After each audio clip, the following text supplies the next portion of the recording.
Азыр 17-ci кылымдабыз. Айтайын дегеним, 17-ci кылымда тарыхый жерлерди мынтип басып элестетем да. Мына тегерек көрсөтсө аз балдар. Бул тегеректе эч кандай эч нерсе жок, кургак чөл. Мына кескелдирип кетти бул жака. Ошо кылым эчтеке жок, чөл, кураган чөл, старба жок, мына остановкалар жок, эчтеке жок. Оны көрүп турган имараттын астында жыгач эшиктин астында чоң 2 метрлик аскерлер кылычтары менен турат. Биз ошого конокко кетип атабыз.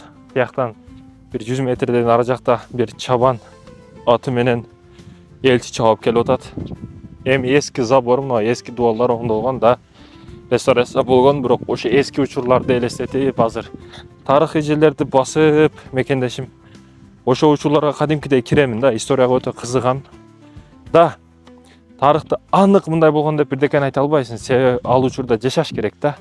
Эгер тарыхта точно ошондой болгон деш үчүн, ошол учурда жашаш керек. Мына кескелдиктерди карасаңыз, элестетимде бүт чөл ушул жер ортоңку жашоо.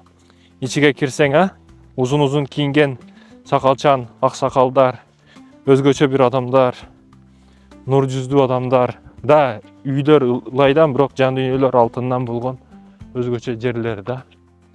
Мекендештерим чындыгында башкача жерлер элестетип эч бүтө албайсың, эсиңе келбейсиң деген жер ушул.